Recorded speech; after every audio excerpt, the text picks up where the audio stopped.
All right, we'll go ahead and get started. And I apologize, I seem to have forgotten my microphone. So um, we're going to continue on here on flow control and writing functions. Now, we did not get into the subsetting stuff on Tuesday, and there's a bunch of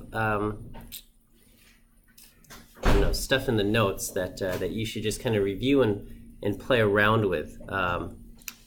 At least basic subsetting using single square brackets for atomic vectors and double square brackets for lists. You'll need to know. There's a bunch of other applications and stuff there that I don't think we'll have the time to cover completely in lecture. But I think as the course goes on and you do your homework and things like that, you'll kind of pick up some of the stuff. Okay? Maybe I'll create just kind of like a subsetting highlights and just kind of like the basic things that we'll need to cover there. Okay? Now we'll start to get into the basics of programming, at least with R and maybe just kind of in general. And so before we can even get into that, we got to just talk about your working directory. Okay, whenever you write a script or you save files, or during your program you call for inputs and things like that, the way R works is that it will look at files inside your working directory. Okay, and so you can always ask for get your working directory, and in this case it's the folder where I've stored the notes for the document. Okay, but so what this means is that if you download the homework file, it probably goes into your downloads folder, and if you open it up there, then your RStudio will probably set your working directory to be your downloads folder. Now this may or may not be what you want it to do, okay? And so, personally, I recommend organizing, I recommend organizing all of your course materials by year, okay? 2018, 2019, 2020, and then within that, set up a folder for each quarter, and then within that, and within the quarter, set up a folder for each course. And then inside there, you can have folders for each homework, okay? So, let's see, what is my working directory here? Okay, so here I have mine organized by course. So I have, teaching this course 102A, and then I have it for 2018-03 summer. So that's the folder I've designated. But for students, I think it makes sense to set them up by year, then by quarter, and then by course. Or if not by year, then at least by quarter, and then course, and then within there set up folders for each homework. That's my recommendation. You don't have to follow that, okay? You can just leave your working directory to be downloads, but if it's a brand new computer, you only have a few things, but if it's a couple years old, your downloads folder is probably looking pretty crazy there, right? Okay, commenting in your code, you use the pound sign, hash mark, whatever you call it, and R will not run things that are comments. In RStudio, there's a shortcut when you're writing stuff. So within a script, if you want to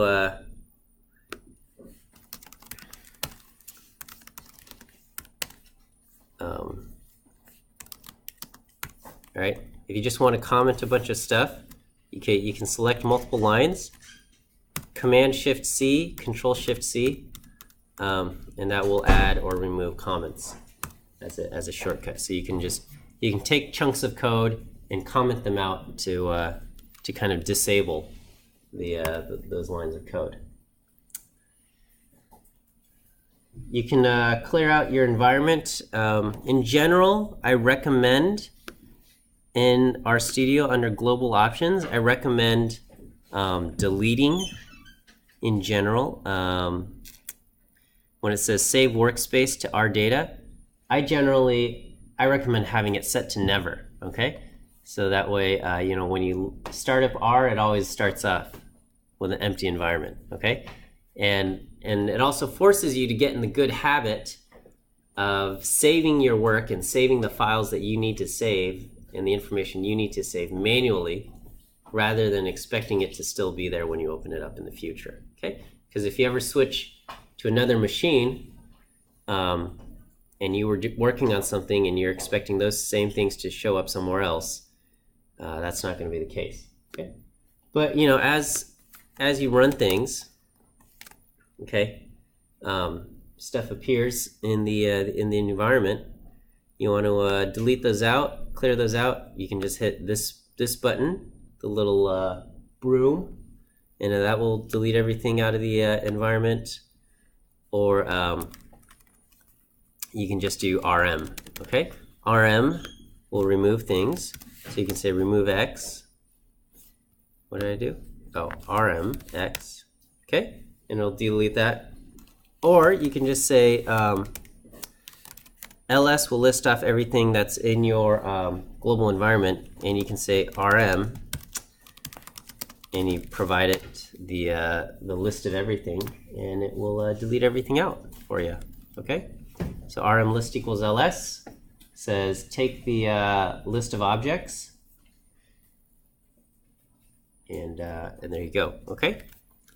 So when I do ls and I ask for ls on my empty environment, why does it say character 0?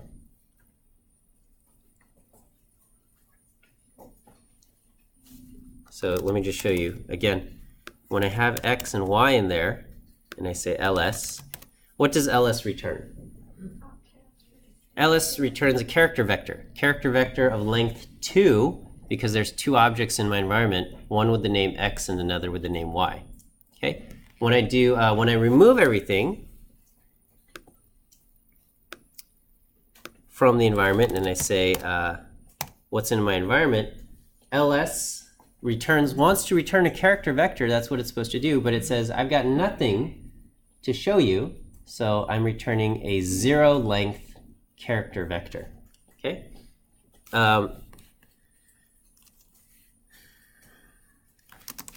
If I just say x is an empty thing, x is right now a null object. You can also have just an integer vector. X is now an integer vector, okay? And it'll say integer 0, but that's what you have, okay? And then y can be a character vector, an empty character vector. So I have x is an empty integer vector, y is an empty character vector, and if I combine x and y, then I still have an empty vector, but it's been coerced to character vector. Okay. Although there's nothing in here. If I say length of this thing, okay, it's a 0 length vector.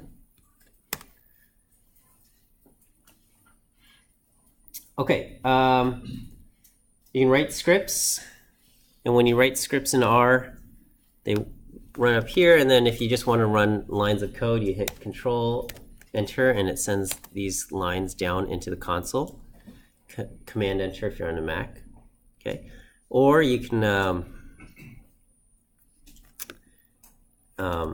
highlight whatever you want and click Run, or you can just click Source, and it will do everything there as well. Okay.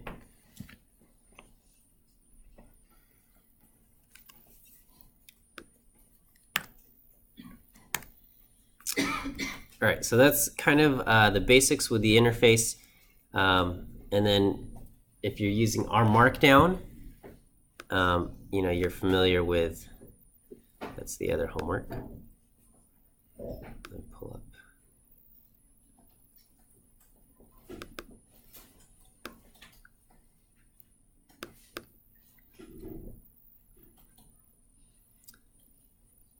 you know, when you're in the R Markdown file,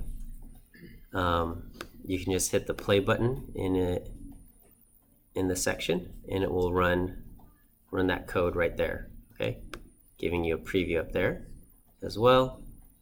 And then if you've got multiple things, you can say run everything above it as well, and then now run my stuff. Okay, things like that.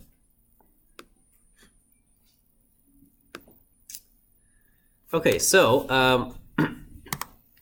as we get into programming, we have to start with conditionals, because a lot of your commands will have these conditional statements. If this is true, then do this. Okay, if it's not, so else. If it's something else, do something else. Okay, and so we have to be able to check for conditions, and these are our logical operators that deal with when you're combining logical things, right? If you got if this and this, so if something is true and this is true, then you can do this. But if this is true and this is false, then don't do the thing, right? So you've got this is or, and this is and, this is not. Okay, that's what we've got. So or and not. And these are all vectorized, meaning you can have a vector of true falses and then another vector of true falses, and it will go element wise. The double or, the double and, these are non-vectorized, meaning they only look at the first element in the things. Exclusive or, this is one is true and the other is false. True. So or will return true if both are true, one is true and one is false. In exclusive or, you can only have one or the other, not both. Okay, and then is true is asking, is it identical to the true value? Yes. So double bar is true. Huh? Double bar is true.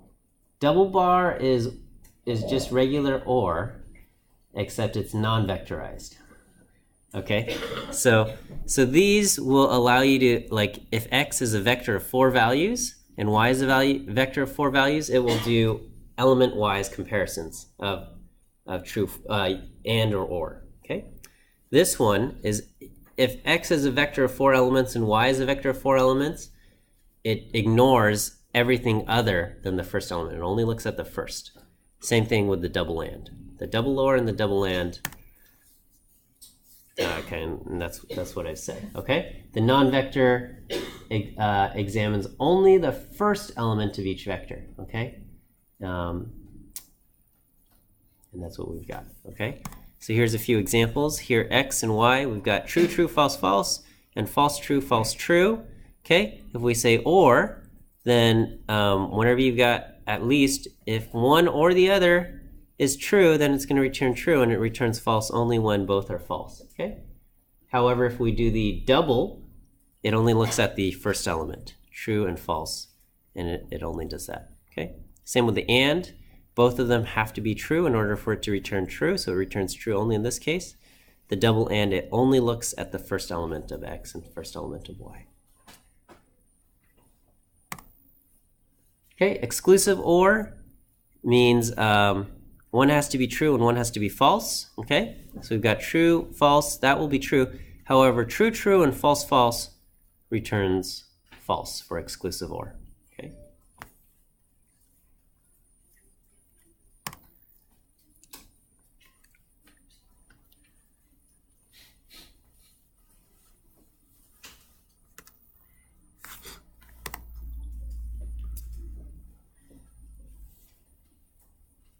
So it's the difference between, does California border Mexico or Canada? What's your answer? Does California border Mexico or Canada? Okay, if your answer is yes, California borders one of Mexico or Canada, that's your regular inclusive or, okay? But if you answered the same question, does California border Mexico or Canada, and you say it borders Mexico, you're thinking the exclusive or, okay? Okay, meaning one or the other, okay? We only have one word for or in English. We don't have a distinction between the inclusive and the exclusive or, okay? I don't know if that made any sense, but okay. Or maybe, do you like chocolate or vanilla ice cream? What's your answer? Okay, it's the same question, and you could say, yes, I like chocolate or vanilla ice cream. Okay, or we could, ask the exact same question. Do you like chocolate or vanilla ice cream? Same question, same words, but now I'm expecting you to say, oh, I prefer chocolate ice cream over vanilla or something like that. Okay. It's kind of like, this is what I got in my freezer. Do you like chocolate or vanilla ice cream? Yeah, that's great. Okay. Or I'm like, what do you want? Okay. All right. Anyway, it doesn't matter. Okay. All right. Now we can make comparisons between values. And you guys learned this stuff, right? Less than and greater than, less than or equal to. Okay. Double equals is for, are the two things equal in value? Okay. Single equals is assignment, right? It'll assign what's on the right-hand side to the left hand. So, whereas double equals is comparison, okay? Not equal, and then percent in percent is asking, is X contained within Y? Okay, so Y can be a vector of like 10 items, and you can ask, is X contained inside Y? Okay, and it's also vectorized. So if X is a vector of 5 elements, it will say whether the first item is in Y, and it'll say whether the second item is in Y, or things like that. Okay. All right, and so all of those things will return trues or falses, and then we can throw those inside an if statement to then associate that with lines of code. All right, so we can say we give it the if statement is expecting a length 1 logical vector. So it's expecting a true false value that's of length 1. Okay, it cannot be NA. If your true false vector returns an NA or is NA, the if can't run and it will return an error. Okay, so if you give it something else, it's going to try to coerce it into a logical, and there we go. And then you put curly braces to say these are all the statements, the commands that are should be run if the statement is true. So here we've got if, we got X is the vector 1, 3. Is 1 inside X? Yes, that's true. So we say if 1 is in X, which is true, print hello. So it does, okay? Over here, I've got X is 1, 3, okay? And then I say, is X greater than or equal to 2? What will this return? It vectorizes, and so returns a logical vector that says false and true, okay? And this is bad habit, but if we then throw that into an if statement, what's going to happen? It only looks at the first element. It only looks at the first element. So it's going to get a false here, and then it's not going to run it, okay? So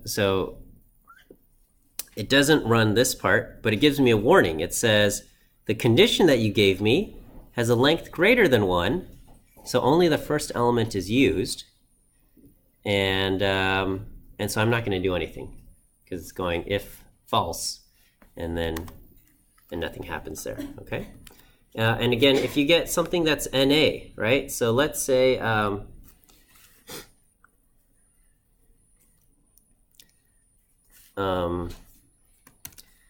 let's say you have 1, 2, Na4. Okay, let's store this as X. Okay, and then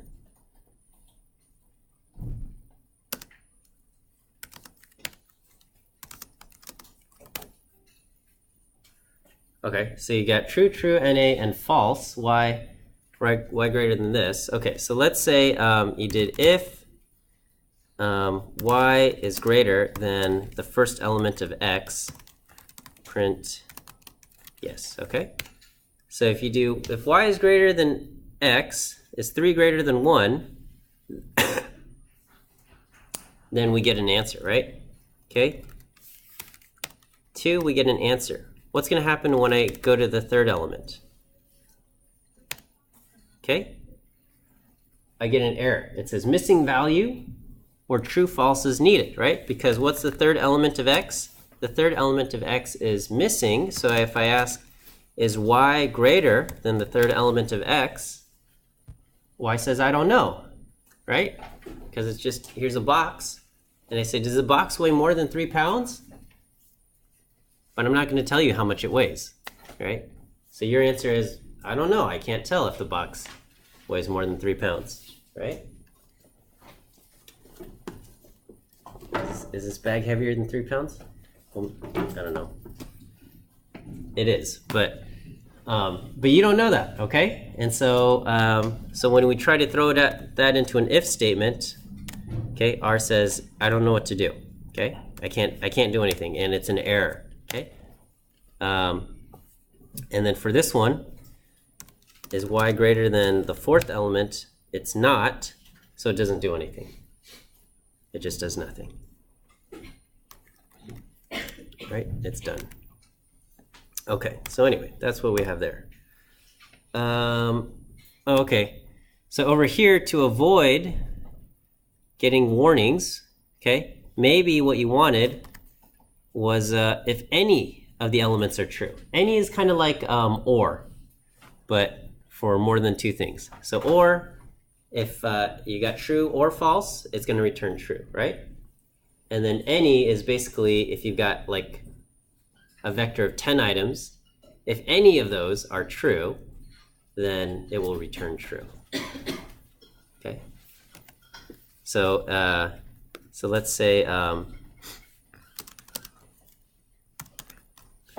okay, I'm sorry. Y greater than X. Okay. So here, if I got true, true, Na, and false, and if I throw this into any, what's this going to return? Huh? It's got true, true, Na, and false. And if I ask, are any of those true, what's it going to return? It's going to return true, right? Okay. Let's do, is X equal to 8. So I got false, false, Na, and false. Okay? And if I ask any on this, what is this going to return? Are any of these elements true? It's going to return false. It's going to say, I don't know. I don't know. All right?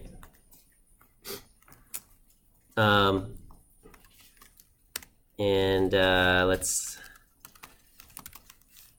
okay, and on the other hand, if I just have false and false, okay, and if I ask, are any of these false, what's it going to say? I mean, are any of these true?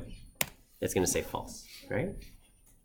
Okay, so that's how NA works, okay? Any works. Any and NA, they sound like the same thing, but so if one of those things is true, even though you have missing values, any is going to return true, okay? If you've got a bunch of falses and a missing value, it's going to say, I'm not sure. But if it's all just falses, it's going to say false. All right, is that okay? So anyway, you throw that into an if statement, then it runs. Okay, more than just if statements, we can have else ifs and else, all right?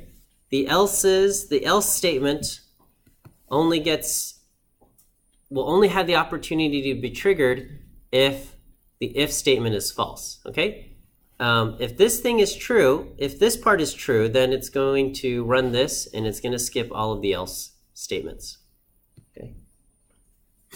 So here I've got x is 3. If x is less than 0, that's false. So it's going to come over here. Is x greater than 0? Yes, that's true. So it runs that, and it doesn't even look at this thing. Okay. What about x equal to 0? So this is false, so it doesn't run it. And then it's going to print 0 here. Okay. And then, and over here, I've got if x is greater than 0, x is 3, print positive, okay? And then I have else if x is greater than 1, print bigger than 1, okay? But this isn't even evaluated because as soon as it runs this and it says positive and it prints out positive, then it skips all of this stuff, okay? It doesn't even evaluate it. You can put in an error and it doesn't care, okay? Like, for example, so like if I say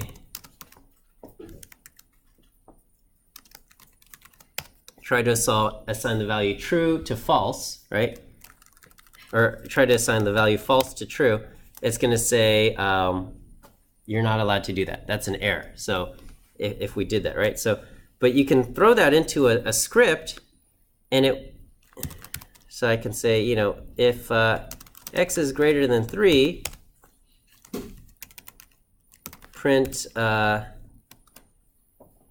you know, working, and then we can do else if, oops, and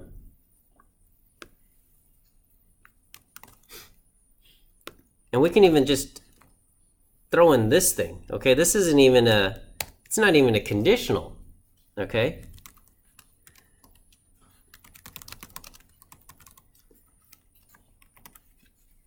This isn't even a conditional. And this, you know, if we try to run this, okay? If I try to run this right here, I get an error, right? But here, I'll throw it in here. Oh,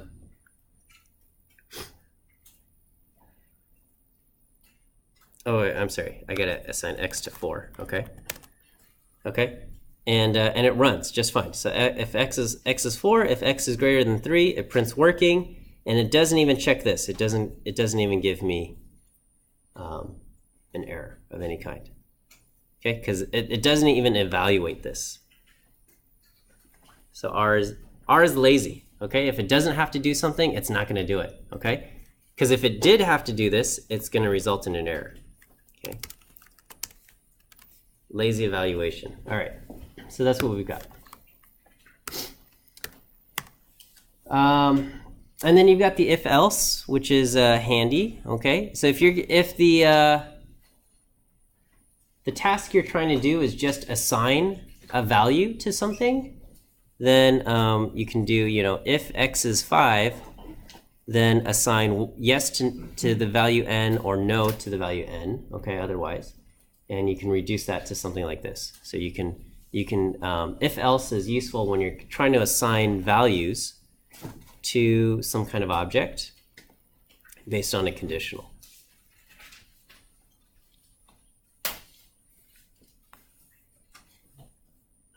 Okay. All right, and then we can talk about loops. And you know, if you've taken any kind of programming class, you've seen a loop before, and if not, they're pretty straightforward. Okay, so probably the simplest kind of loop that we've got is the for loop, and what it does is you give it a vector, and it's going to run the command inside the curly braces for each element of the vector. Okay. So we give it a vector, in this case, the integers 1 through 10, 1, 2, 3, 4, 5, 6, 7, 8, 9, 10. And we say for each x in 1 through 10. So that means x is the placeholder, is the name of each thing in the vector. So the first time it's going to set x equal to 1, and it runs it. And then it goes to the next element, which is 2, and x is going to be 2. And in this case, we're going to cat the value x squared onto the screen, okay? And so here we get 1, 4, 9, all the way up to 100 here, okay? What would be the difference if I ran print instead of cat?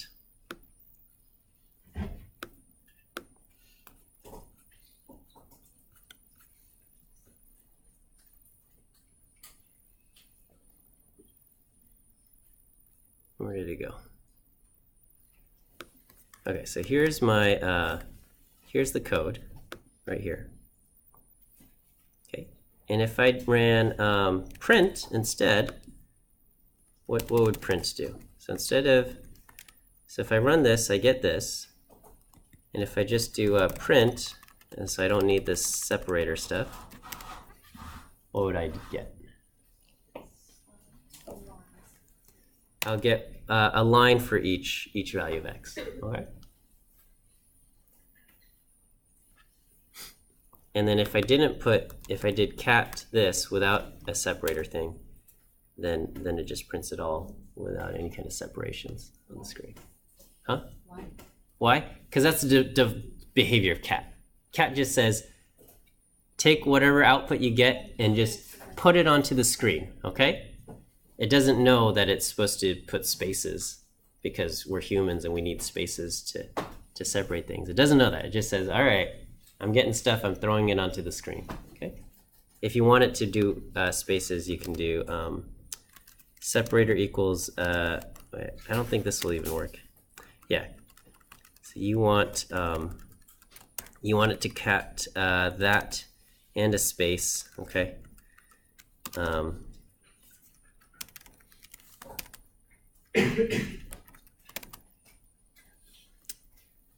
And here the default behavior is if you give it something like I don't know, 3 and 4, it defaults to kind of separating these out. Okay, but anyway, cat just puts things out onto the screen. So that's what we got. Okay. In general, probably the most common type of vector you're going to give it is going to be, for x or for I in 1 through 100 or 1 through 1,000, 1 colon, something like that, okay? One for each iteration. But 4 will accept any vector, including a list, okay? So lists can have elements of different kinds, okay? So what is the length of list L?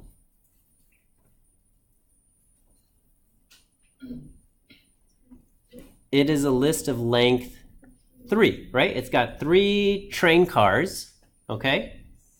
With a integer vector, character vector, and a logical vector, okay? And then for y in L, okay, so the first iteration, y is going to be that integer vector. And then the second iteration, y is going to be the character vector. And for the third iteration, y is going to be the logical vector. For y in L, it says cat the length of y. So what is this going to output? 372. Exactly. Okay, so it's going through each element in the vector, which is list L, and it's going to say, okay, how long is that thing? Okay, and it's going to say, well, you gave me an integer vector of length 3, a character vector of length 7, and a logical vector of length 2. Well, it just says 3, 7, and 2, okay? Because that's all we asked for. I mean, and we could, whatever you want. You can complicate all of these things.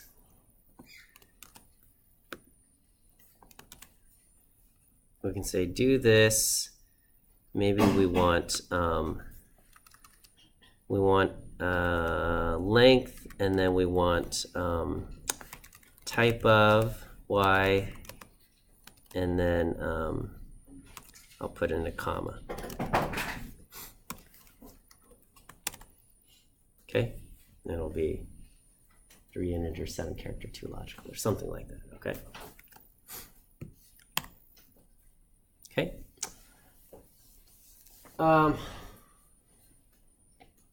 In general, it's better to have to create an object to store your stuff rather than resizing and growing the objects, okay? R is this dynamically programmed language, and so it's very, like, it doesn't care. You say, X is currently character vectors, and now I want to make it integers and stuff like that. R is going to be like, okay, fine, I'll do my best. But all of that requires a little extra overhead and computational power, okay? I mean, on stuff like this, it's going to make very little difference. But, on bigger operations, it might take a little longer, right? Okay, so here we're going to create something called res for our results. The results is the NA repeated 10 times. That's what this means. And then we're going to say for x in 1 through 10, store x squared into results square bracket x, which means store it into the first time, stored into the first position of x, store 1 squared. And then the second iteration, x now takes on the value 2, so store in the second position of x, 2 squared, right? So R starts indexes at 1 rather than 0, and so it does stuff like this, right? Which R and MATLAB start at 1, and then everybody else starts at 0. Who else starts at 1? I don't know. Okay. But anyway, we do indexing starts at 1, so which is easy for. If R is like your first language, then you're like, oh yeah, of course, that makes sense. But then if you're coming from a different language, you're like, why are you starting at 1? Okay.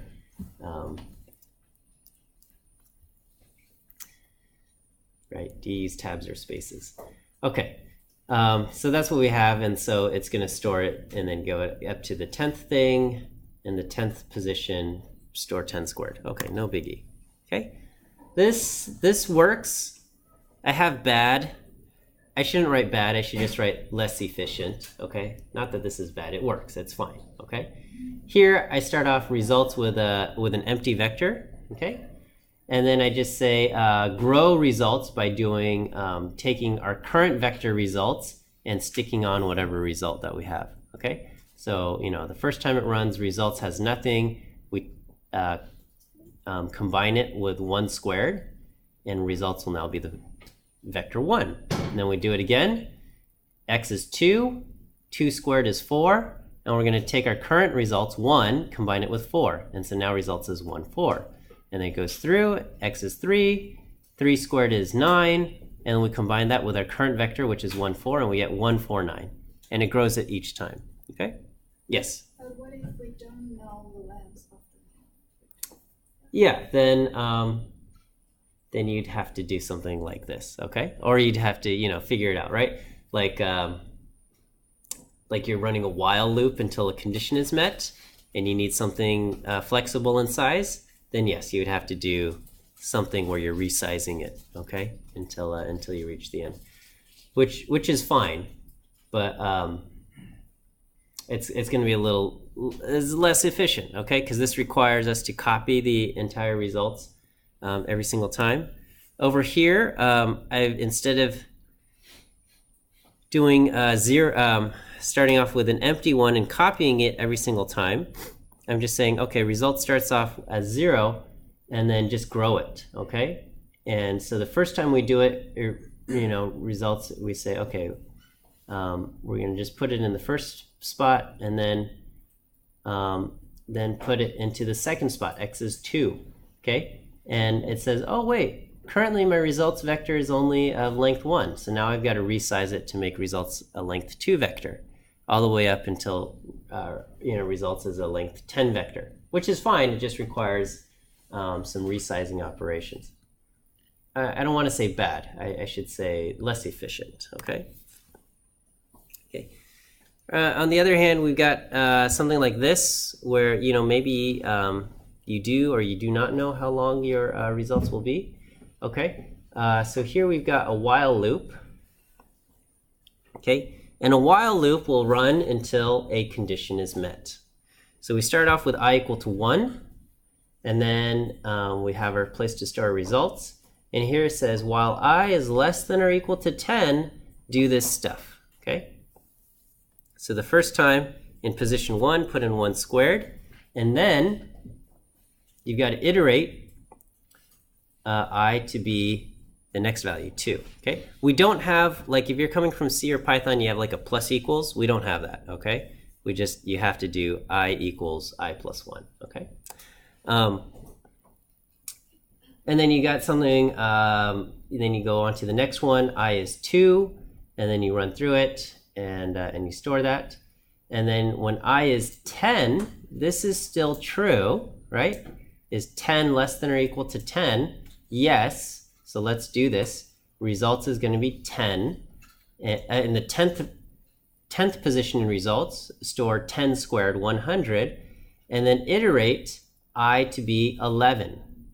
Okay, and then it runs back and it gets to the top, and I is 11, and is 11 less than or equal to 10? Nope. So then it stops, okay? So if I went into the global environment and I ask, how big is I? What's the answer? I takes on the value 11, exactly. Here.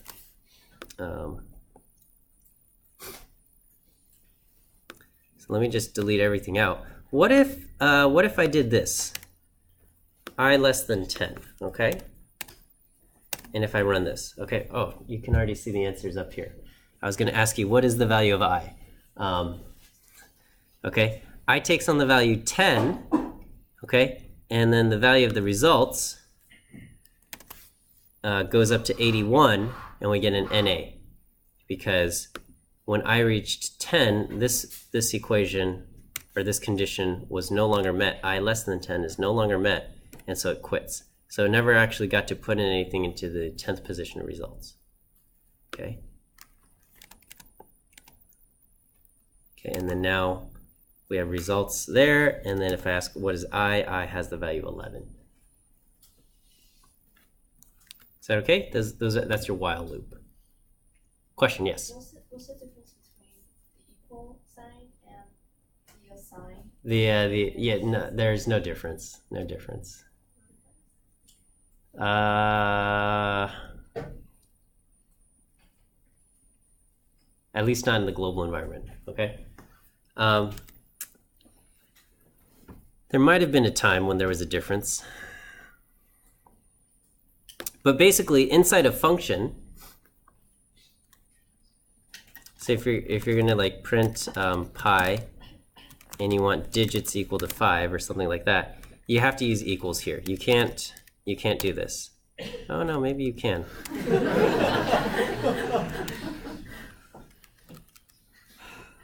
Oh, okay. So this is the difference.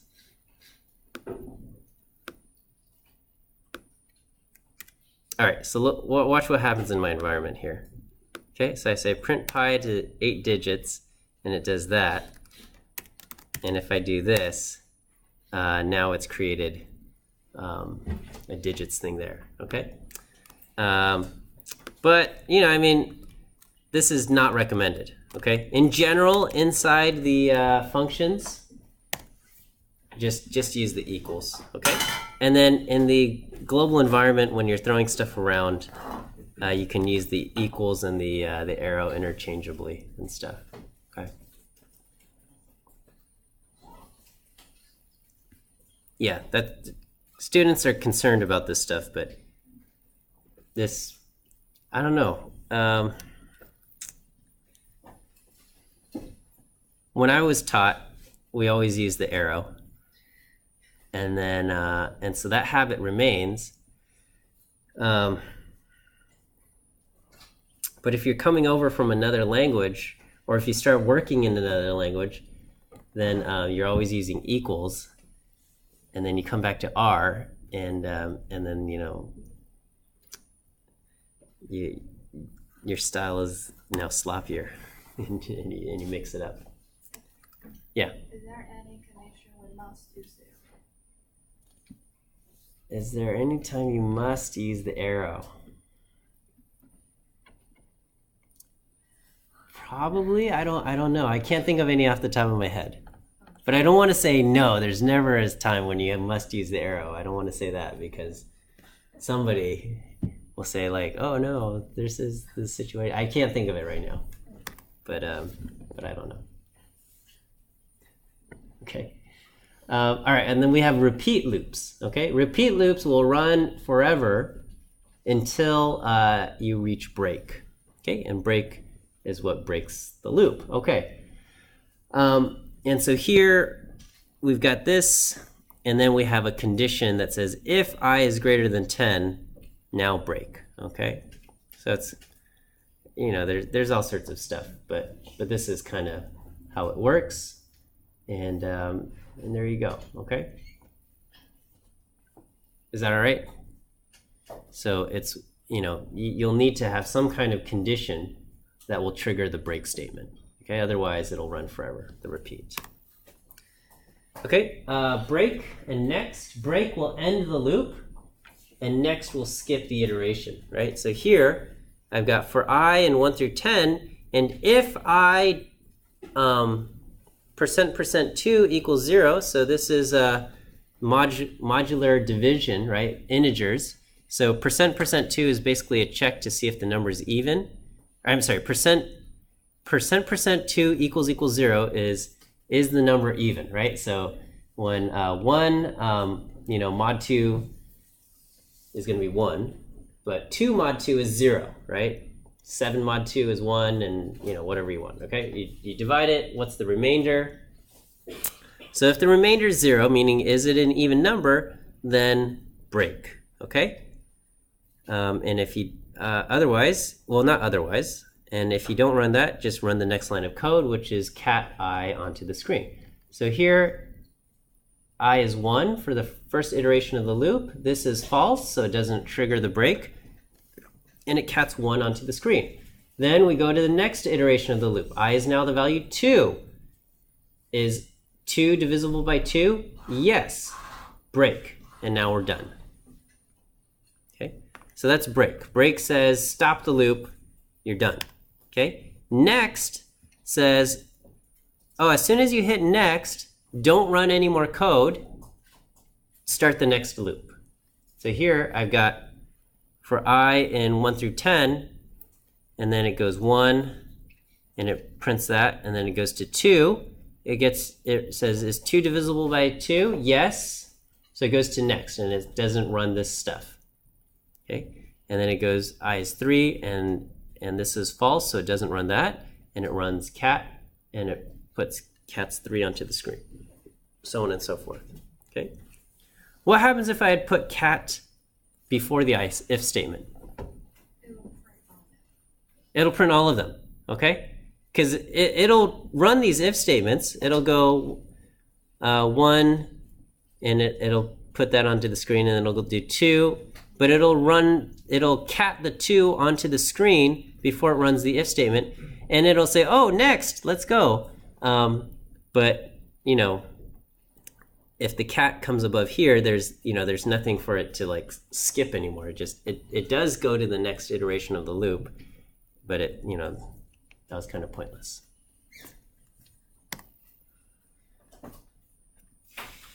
Okay, as far as for loops go, again, I said you are allowed to provide it any vector of any type. So you can give it lists, you can give it character vectors and things like that.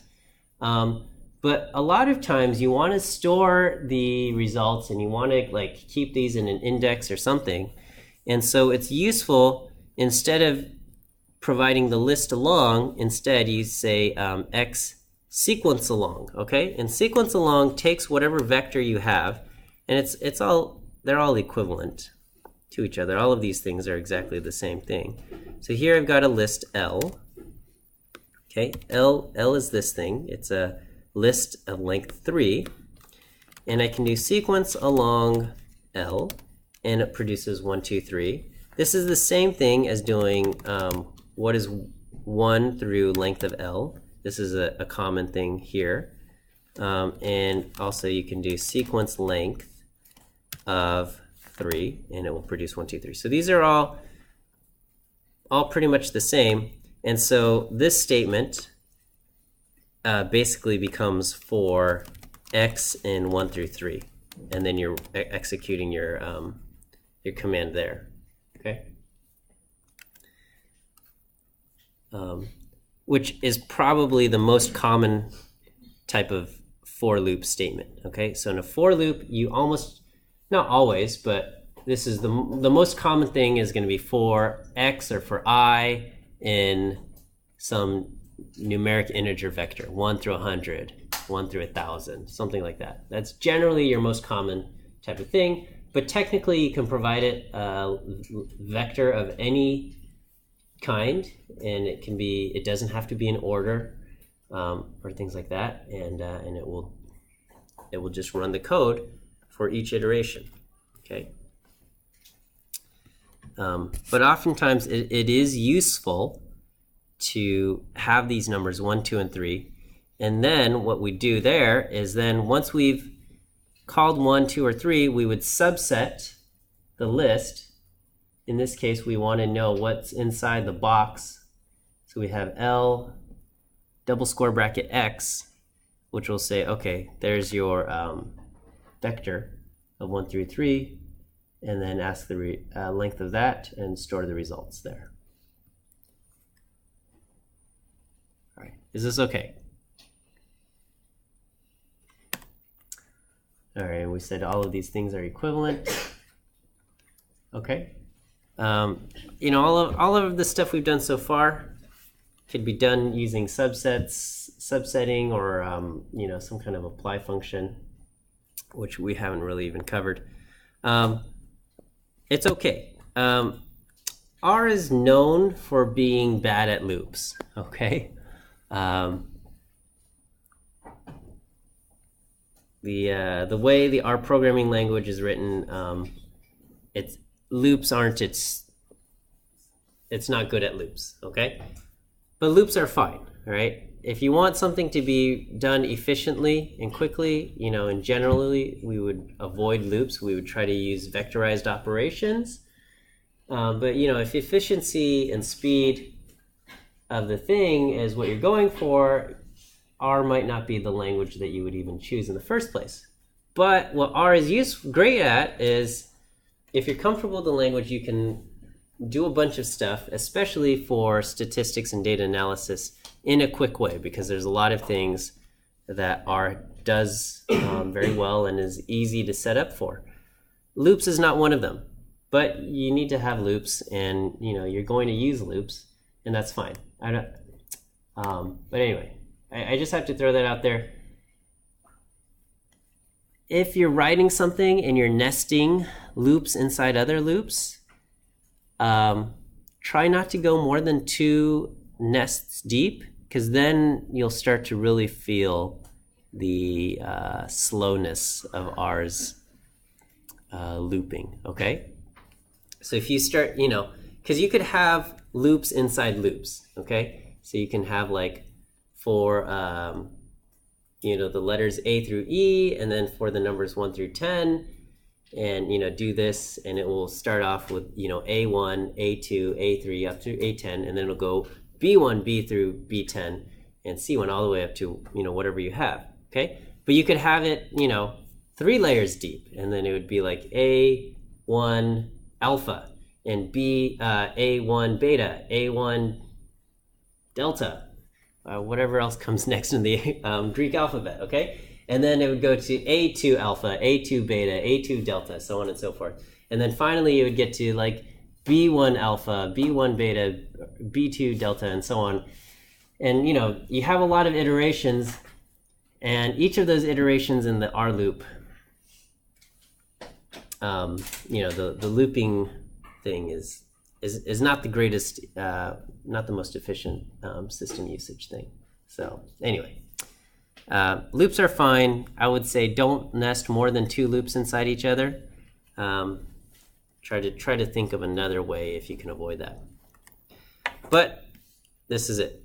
The best initial solution is the one you can get working the quickest, okay?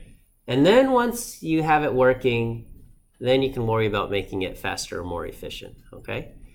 And then, and if you can't make it faster or more efficient, just working and correct and slow is better than fast but giving you the wrong answer. Okay, so okay, now we have to talk about functions.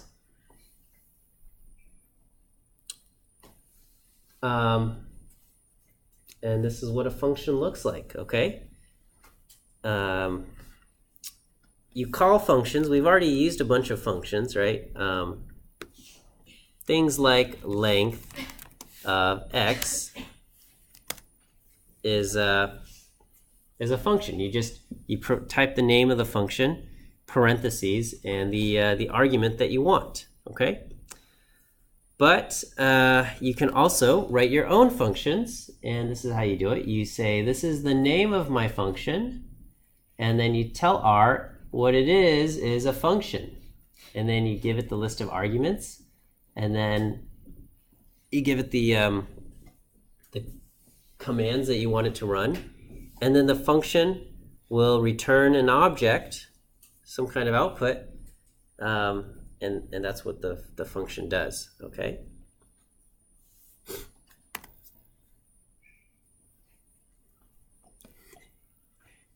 All right. If you only have one line of code, you can leave off the curly braces. Okay, so here f is a function of x, and what it's going to return is x times x. Okay. You can throw the function itself is an object, so you can treat it like any other object, and you can throw it in a list like this. You could say, here's a list of f, and that. For whatever reason, R names all of its things in stupid ways. And so when you ask, what is the type of f? It should say function, but R calls it a closure. And there's like technical reasons for this and stuff. But anyway, functions are known as closures inside R, but they're functions, okay? And in other places, it will tell you that it's a function. Okay, so there we have it. So f is that. Oh, I shouldn't put this slide up. But just because functions themselves can return other functions, okay, which is confusing, but they're just objects. So if you wanted to, you could create a function that returns another function, and this is just a silly example of that. You don't have to worry about that. Okay. Okay. At the end of the function, you often throw in a line called the return, and this is what, when you run the code, when you run the function, it sends back a result, and that is the returned object. Okay.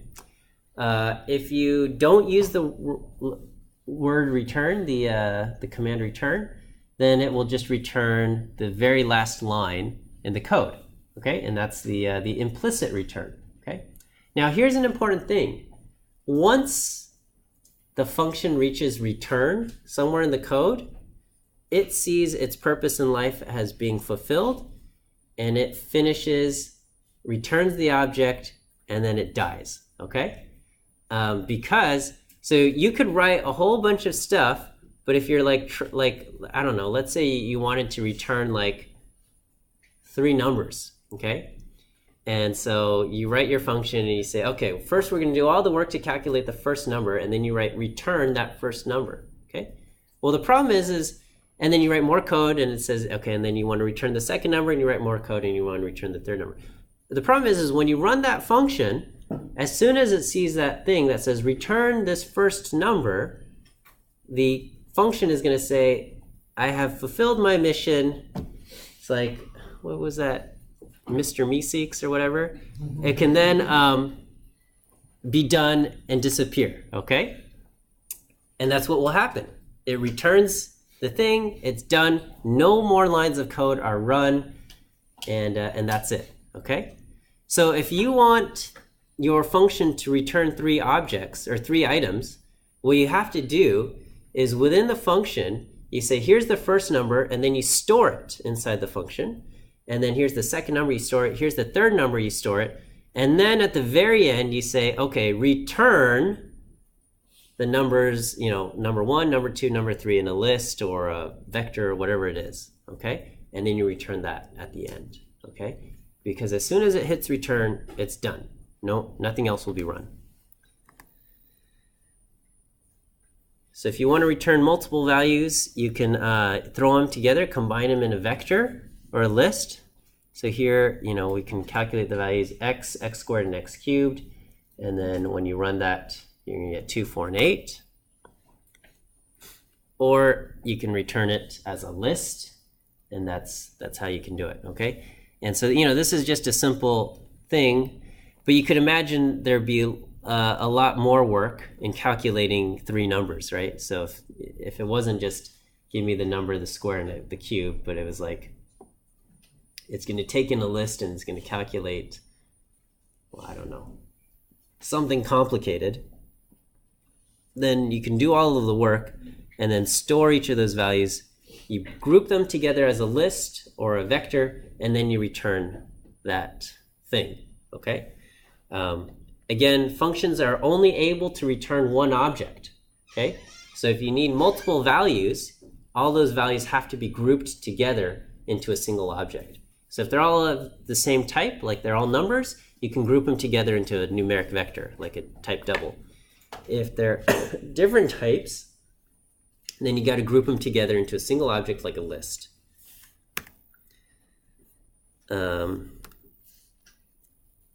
If the things are can accept vectorized values like x squared, and x cubed, then you can return, you can feed it a vector of values and it will try that, okay?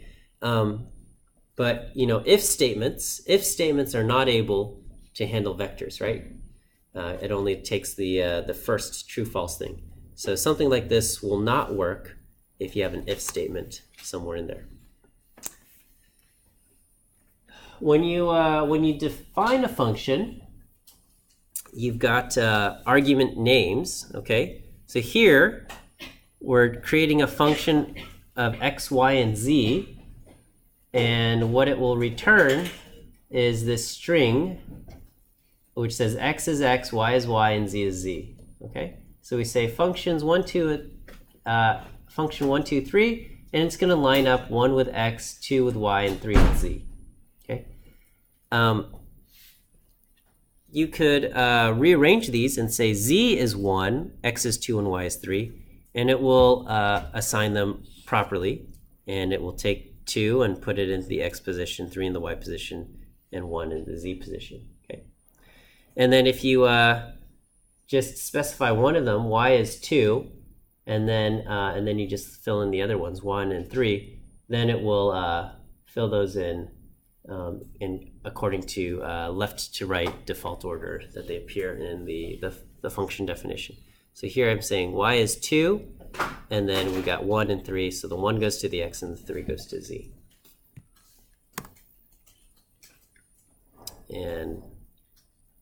And accordingly, this is what we have. And then if you give it some kind of argument that is not used, rkick throws back an error and says, I don't know what to do with this thing, okay? And I can't do it. Okay, you can also give it default values, okay? So here, the difference over here, I had a function of x, y, and z, and now I'm giving it x equals 1, y equals 1, and z equals 1. These are the default values, so that if you run the function without specifying anything, it will run, okay? I didn't put an example back here, but if we didn't specify all 3 arguments, it would run into an error. It'd say, I'm expecting arguments and there's no default, okay? And over here, I would say give it 2, and it's going to assign that to x and use the defaults for the other values.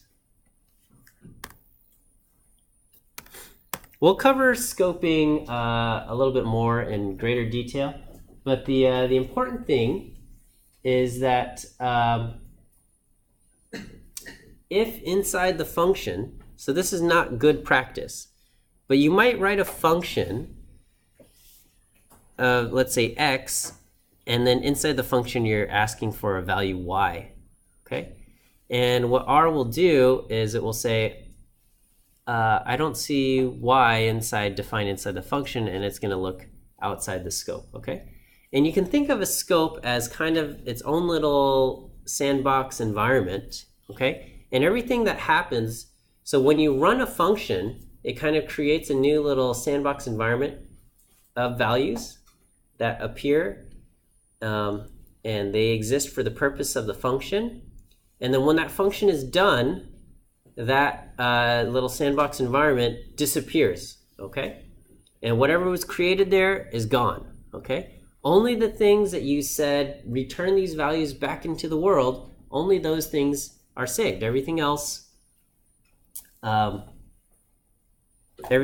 get thrown out, okay? So here we've got y is 1 in the global environment, and then here's a function of x, and that's just going to take x and add y to it. And we say run the function for 3, and so x takes on the value 3, and then it checks the global environment for the value of y because it doesn't see a y inside its little environment, and it says, oh, there's 1 in the global environment, and now I can return 4. Okay? Whereas over here, I've got y is 1 in the global environment, and inside the sandbox, G, inside the environment here, I now have y set equal to 2. Okay? And then we run G of 3, and so 3 takes on this, x takes on the value 3, and it says, now I need to add y. Oh, y is 2, and it's going to add those two together, and it's going to return 5. Okay? The y that's been assigned to 2 inside the environment of the function does not interact with the y that exists in the global environment, which has the value 1. Okay? So this command, y set the value 2 equal to y, that doesn't affect the y that exists in the global environment. Okay? So if I ask what is the value of y in the global environment, that's still 1. And this thing, y equals 2, once the function finishes running, there's no trace of it anymore.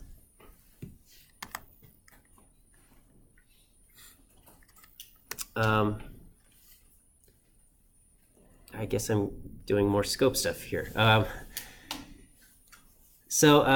the variables defined within a scope, only exist in that scope and only for the duration of the scope, okay? So again, if variables with the same name exist outside the scope, they're separate and don't exist with the variables inside the scope, okay? It's its own little sandbox environment, and the only interaction that this environment has with the global environment is through the arguments that send values into the function and then through the returned value. Okay, that's the only thing. If you don't have anything else, it's not going to interact with the global environment, with the exception of the super assignment. Okay, super assignment then says, no, I want you to go out into the global environment. Okay, so for example, inside your function, you run rm list equals ls, which is what we do to clear out all of the objects. This is only going to delete all the objects that have been defined inside the function and not in the global environment. Okay, so this is a mess, but we'll try it. Okay, so x, y, and z have the value of 1 in the global environment. Then I'm creating a sandbox f. Okay, and what this will do is it says y takes on the value 2. Inside f, I'm creating another sandbox inside the sandbox called g, and inside g I define z equal to 3. And what g is going to return is it's going to return x plus y plus z. F returns whatever function g executes and runs, and here we ask run f. So we run f. F says, what should we do? Y is 2. We got to return g. Okay, so then it's going to say, okay, I want to return g. let's execute this function g. Okay, g, okay, we're defining a new function, takes on the value 3, and we're going to return x, y, and z. What is x? Let's search for it. Doesn't exist, doesn't exist. Okay, we have to go to the global environment, x is 1. What's y? It doesn't exist inside the mini sandbox. It exists in the larger sandbox. It takes on the value 2. And z takes on the value 3 inside the little sandbox. And so we get the value 6 here. But inside the global environment, the values x, y, and z are all still have the values 1. Okay, here let me just kind of mess around with this a little bit more.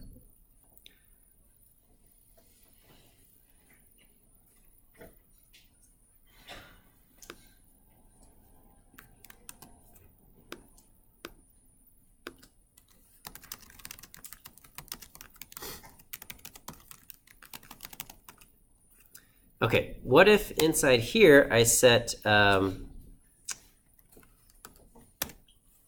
y is equal to 3 and okay, so then if we do this, x, y, and z are 1 in here. I run this, and if I call f now, what is it going to return?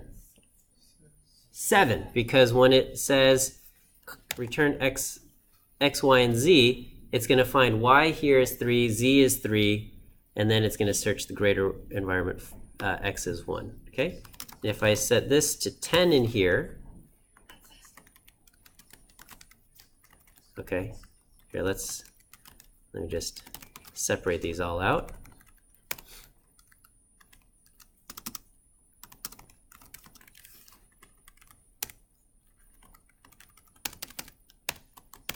Okay, then it works like that, right? And then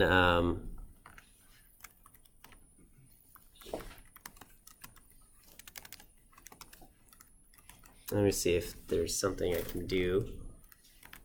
What would happen if I said do this? And I say run g. It's going to say there's no function g, okay? Because g only exists inside the function f that hasn't been run yet.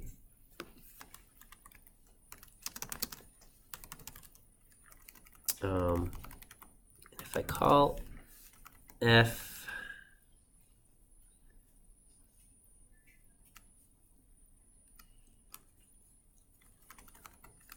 okay, what if I did this? Print xyz.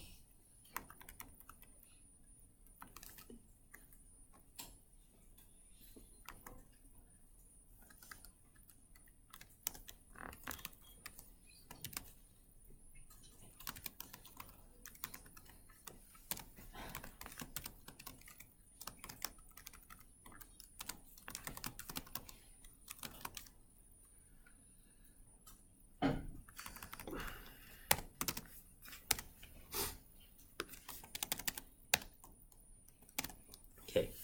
All right, what's going to happen here? So now I put in a few print statements. So we've got xyz is 1, 1, 1, 1 in the global environment. Inside f, I say f is 10, y is 2, print xyz. So what's that going to print out? 10 to 1, okay? And then g, and it says return g, and what's that going to do? Then it's going to print, it's going to print 1033 and return 16. Okay, so it'll say 1021, 1033, and return the value 16.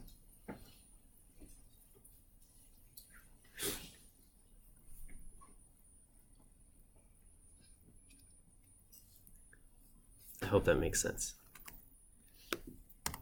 Okay. Okay, so here's super assignment.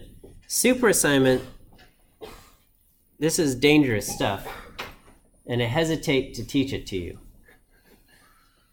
It's like I got to give you a safety lesson first, right? It's like, here's how to use a gun, but I'm not going to show you any safety stuff. I should just say, in general, you should not use super assignment, okay? In general. So why am I showing you this? There's a few legit cases to use it, but they're very rare. So, so in general, don't use it. And basically what it does is it says, okay, you're interacting here in your little sandbox, but the super assignment says, oh, you want to store something? Instead of storing that object in the sandbox, we're going to store it in the global environment, okay? That's, or actually, not technically the global environment. It stores it into a higher scope, okay? It stores it in the higher scope. So, and it will look for that object until it finds it in a higher scope, and then it will modify that thing, okay? And if it doesn't find it in the higher scope, then it keeps climbing until it reaches the global environment, and it will produce the value there.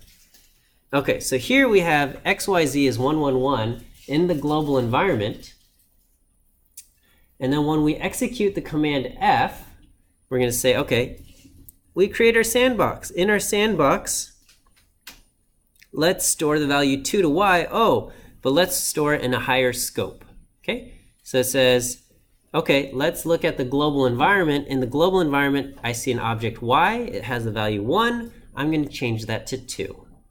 Okay, and then it says we should return g. So now we have to run the function g. G exists inside the sandbox for f. And inside the mini sandbox for g, it says take the value 3 and super assign it to z. So what it will first do is it will look in the sandbox for f, and it's going to look for z. And it says, I don't see z anywhere. I see, actually, I don't see anything, okay? Because the y already got sent to the global environment. So it says, I don't see anything called z in this higher scope. So let's go up. We're in the global environment. I see a z, it has the value 1. We're going to change it to 3. Now we return x, y, and z. We look around. We don't see anything here. We look at the higher scope. We don't see anything there. We look at the highest scope, the global environment, and we look for x, y, and z, and we say, ah, there they are, 1, 2, and 3. Let's take those values and add them together, and we get 6. Now when we go to the global environment and we ask, what are the values of x, y, and z?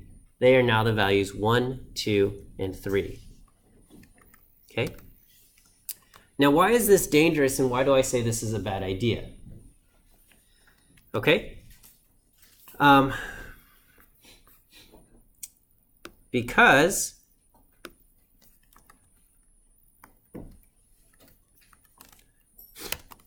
so here, let me delete everything out of the global environment. Okay? So this is what our global environment looks like. 1, 1, and 1, right? Now, normally, if you want to change a value in the global environment, like if I want to assign x to something like the mean of 1 through 10 or something like that, then I've got to do this, right? If I just call something and I say, what's the mean of 1 through 100, it'll say 50.5. But that number doesn't appear anywhere in the global environment except in, the dot last value, which is kind of the last calculation you did. Okay? It doesn't affect anything. And we can easily go back through the code and say, how did x end up with this value 5.5? All we have to look for in our code is when was the last time we assigned something to x. Okay? However, if I run code F here, okay, we have modified the values of 2 and 3, of y and z to 2 and 3, okay? And then later on, let's say we're debugging code and we're trying to figure out, how did y get this value 2? How did z get this value 2? There's no indication that that happened when I executed this command, okay? Because the changes to y and z happened when I ran this function f, okay? And it's not explicitly clear unless we dig into the code of f that we see, oh, there was a change in the global environment to change the value of y to 2 and to change the value of z to 3. So in general, as you're trying to trace back your steps and see where was this change made, how did this value end up here? In general, it's pretty easy to find because you're going to see statements like this, where take this value, take the output of this function, and assign it to this variable, okay? But if you're doing these things where you're not explicitly showing what's happening, then you get stuff like this, okay? So if you, but it, you know, students often do stuff like this because they're trying to,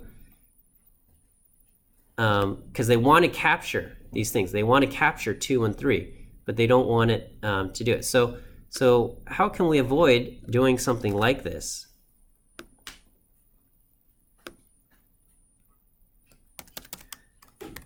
Okay, so using super assignment, this is what we have, okay? And then here's an example, avoid using super assignment. Okay, and this requires more code here, okay? But this is what you would do, okay? So you would return, you probably have to return a vector, okay? So return a vector where the first object is going to be x, y, and z, and then you'd say, so we'll return the sum, and we'll return x is x, y is y, and z is z, okay? So we will return this. Okay, we can run f, and we get 6, 1, 2, and 3, okay? And then we have to, I'm sorry, let me call this results, will be this. And then the results will be, we'll take results and store the value of x into x, y from results, y, and z will be the results that's titled z, okay? And then the sum, results sum. Okay, so this is, you know, it is more lines of code and it feels silly, but now we have the values x, y, and z, and those values are in there. Okay, so this is like if you want to capture these values 2 and 3 and store them back into the global environment, it can be done. And then this way, as you're debugging your code, you can see, oh, this is where x changed values in the global environment when I said take the results and take the value x in the results and store it into x. Versus here, this, when you look at this, it's not going to be clear that this line is what is changing the values x, y, and z in the global environment. Whereas this, it's very clear. You had to write these lines that say change the value of x, change the value of y, change the value of z, okay? Which is going to be a lot more helpful, okay? Because as much as we want to avoid it, we're going to write code that doesn't work, and we got to figure out where it went wrong. And if you're using super assignment, it's a lot harder to track it down. It's a lot harder. All right, is that okay? Let's see. One, to use functions. The goal of a function is to encapsulate a small reusable piece of code. Yeah, okay. That's what we got. Here's some programming strategies. Oh, geez, I don't know if I want to do this. Okay, so I got some examples of bubble sorting and merge sorting. These were just kind of some examples. I don't know how much time we've got for that, so I'll post the code for doing bubble sort and for doing merge sort. These are some silly examples because the computer has a sort function built in, right? And bubble sort's not the best thing, but basically, you've got this thing and you just compare two numbers and you say, well, is one number bigger than the other? And if it is, then is the left number bigger than the right number? If it is, swap positions, and then and it'll say, oh, the left number is not bigger, so keep on going. The left number is not bigger. And then it goes, oh, here we go, and let's swap these two positions. And it goes there, and anyway. And you set your numbers this way, okay? All right. I don't think we have the luxury of getting through it, okay? And then there's merge sort, and it basically takes, oh, this already started off, but you take it and you split it, and you split everything until you have each element all by itself. And then during the merge,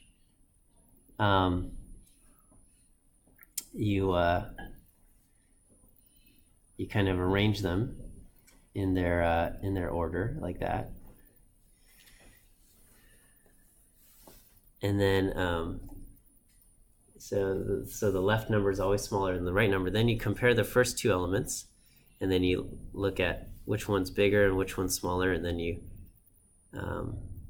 compare those and things like that. Okay, but anyway, I'll post up the code. We don't have the luxury of getting through it. Okay.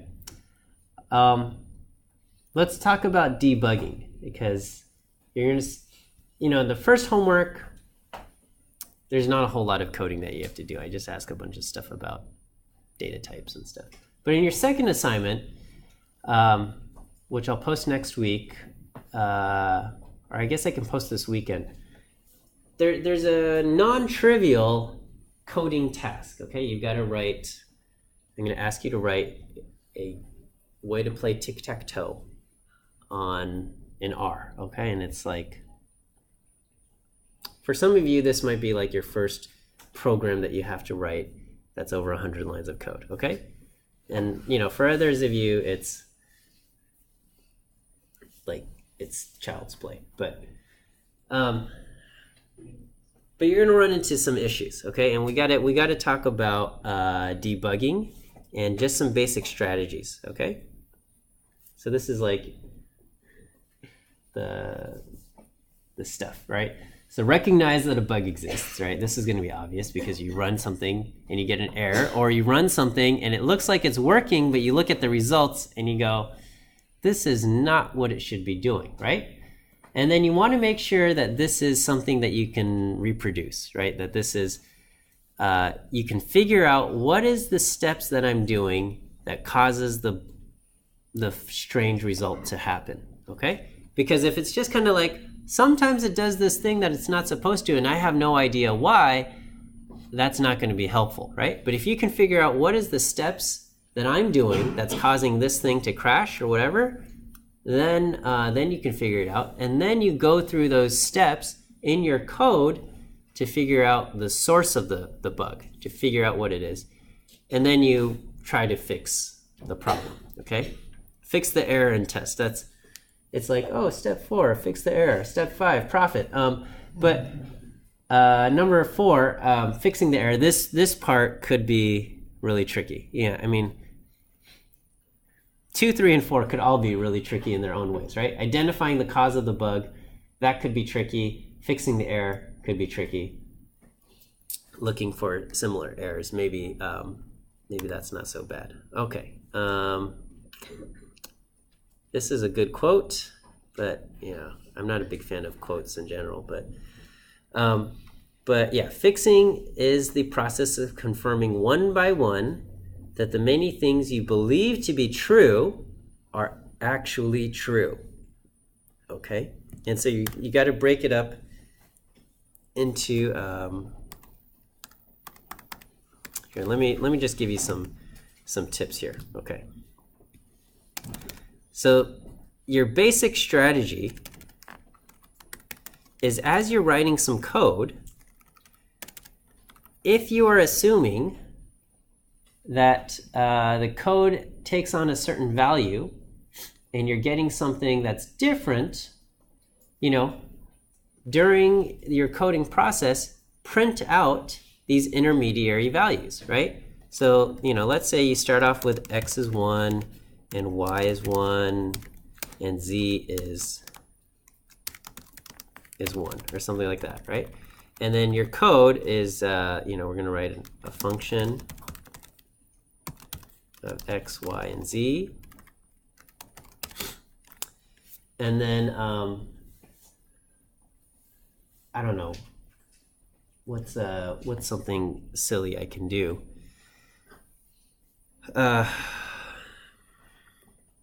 So let's say we're going to do if x is less than y, we want to print x is less than y, okay?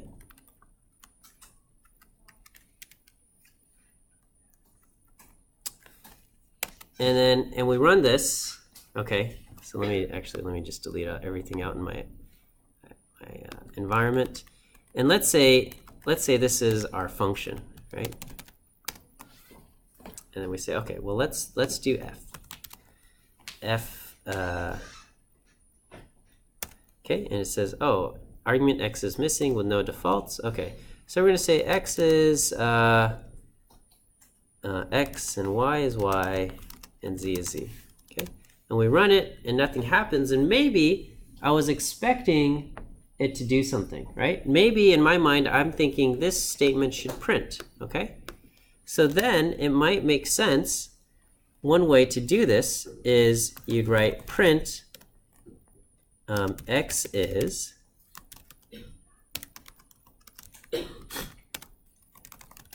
and you print x, and then you say print y is, and you print y, okay? In this way, when I run the function here, now, of course, I gotta run, okay, so we got x is x, y is y, z is z, x is 1, y is 1, and we go, oh, I thought y should be a different value, right? And then we go, oh yeah, in my global environment, this was supposed to be 10, okay? And now we can run this. And then this runs, and then we get the value that we want, right? So one simple strategy is to just throw in a bunch of print statements to see if the variables that are being used, especially before an if statement, if those variables are the values that you expect them to be, okay? And this will help you. Let's say we did something like 1 through 10, and okay, here, let's do sequence 0.1 through 0.9 by equals 0.1. Okay, so x is that, and then y will be a sequence. No, y will just be 0.1. Okay, and then z, whatever. Okay. So we'll do x plus y, and we get this, and then and maybe we want to know if x is less than 0.3. Okay, so we'll just do this, right?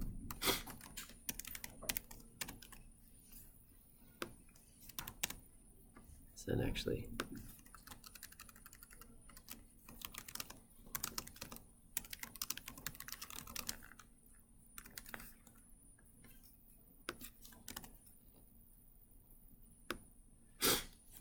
so is this going to work?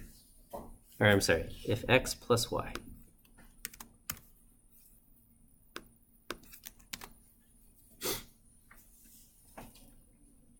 So what will this do?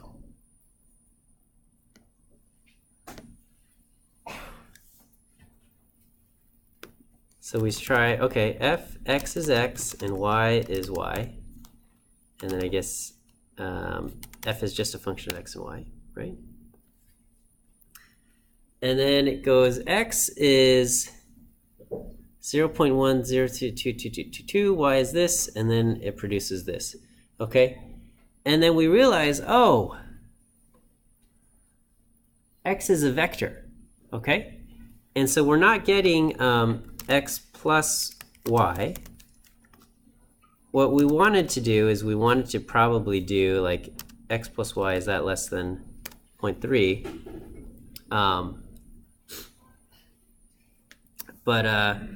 But you know, we're getting something something different, right?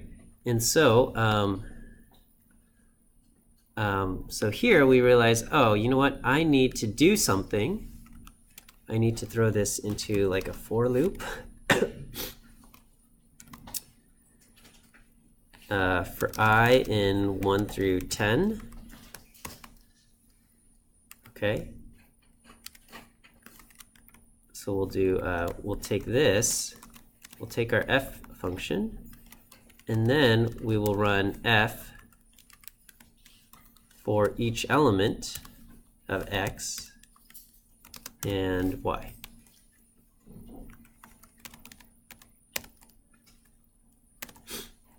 Oops, what did I do? Oh, it's the wrong kind of brace. Okay. Okay, and then, you know, and this is like way too much stuff, but, you know, now we're, maybe we should say print x is this, so that here you can also make it a little bit better. You can do cat, so you can throw in cat statements. Cat x, cat y.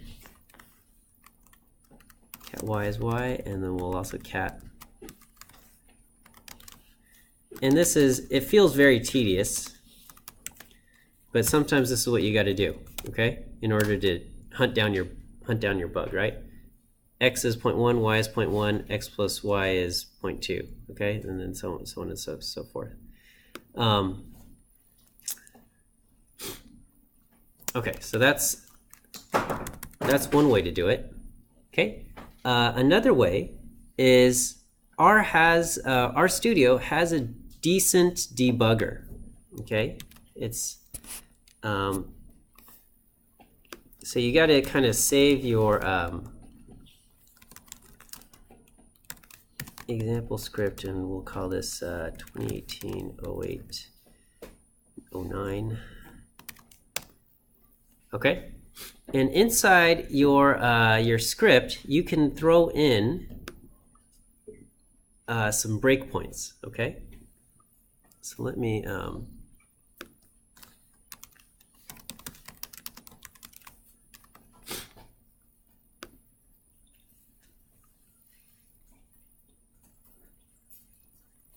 Oh, okay. So let me just highlight all of this old code and comment it out.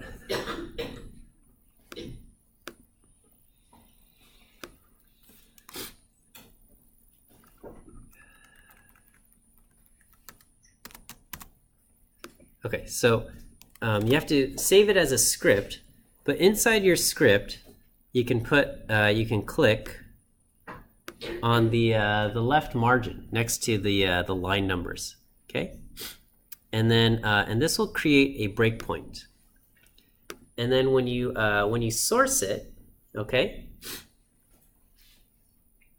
when you run your code, here it's trying to execute this, and when it reaches the breakpoint, it opens up the browser here, okay?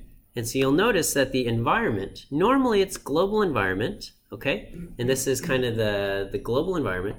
But what we've set up is we can look into the sandbox that is defined for F, and we can see what exactly are the objects that we see inside, because when you run a function, it creates its own little sandbox in there, and we can see, okay, what are the objects inside there? Because maybe these values aren't the values that we're expecting. So we can see that x has the value of 0.1 and y has the value of 0.1. Okay, we go, okay, well maybe that's correct. And so we will click next, okay, and it will run the next line of code. And it says, okay, what should we do? And then we run the next line, and And we could see that each time I'm running this, the value of x is changing to its next iteration, right? Okay, and we go, okay, well, this is good. And we might say like, okay, well, that's fine. And then you just click, continue will like continue until it reaches your next breakpoint and things like that. But basically, it allows you to step into a function and see what it is that is that's happening in there. Okay, and so if we had defined another function inside here, like a g or something like that, we are able to go through. Okay, the key part, the key strategy in debugging is saying like, what am I expecting this to do, and just run that one line of code and see if it does exactly what you're expecting it to do.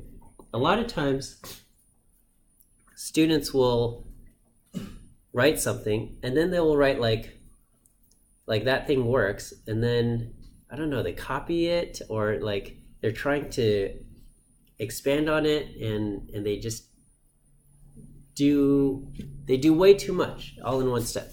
Programming should kind of be a slow going process. Do a little bit, make sure it works. Do a little bit more, make sure it works. Don't try to do a whole lot and then see if it works, okay? Because chances are, if you write more than 8 lines of code at one time, chances are it's not going to behave the exact way you want it to, okay? So, write just a few lines of code, make sure it works, okay? Another thing I see is people making if statements that are way too crazy. It's like, if condition A and condition B, or condition C and condition D and condition E. And then it's like, sometimes it works and sometimes it doesn't. Well, I can't even like logically think as a human what this condition in its entirety is supposed to do, right? Like, so for tic-tac-toe, when you check for winners, right? Because this is one of the things you have to do, right? After you put a thing, you're supposed to check, did I win? And then you got to check like the horizontals, the verticals, and the diagonals, right? So there's like 8 rows that you've got to check, right? And students will try to put all 8 of those things into the single if statement. Like, if, box 1, box 2, box 3 are all X, then it's a winner. Or if box 1, box 2, box 3 are all O's, then it's a winner. And if box, and they'll have like all of these in one thing. That's not a good way to go about it, okay? Well, a better way is you say, okay, well, these are the 8 things I've got to check, and just check them one at a time, and instead have a variable called did I win, or did somebody win? Start that off as false, and you just check them one at a time, and if, like, all you have to, you say these are the 8 rows I've got to check, just do one at a time. If 1, 2, 3 are all X's, then change that variable, did somebody win, to true, okay? And if not, go on to the next thing. And then you can just say, these are the 8 rows that you got to check. Instead of doing like one giant if statement with all 8 of them, because if you made a mistake, and chances are when it's that complex, you might make a mistake, instead of trying to check for all of them all at the same time, and then saying, okay, there's a winner, just do them one at a time, and then and if there is a winner, just update it to say so, okay? Anyway, we'll stop here for today. Have a great weekend, you guys. I hope the homework's going okay, and we'll see you guys on Tuesday.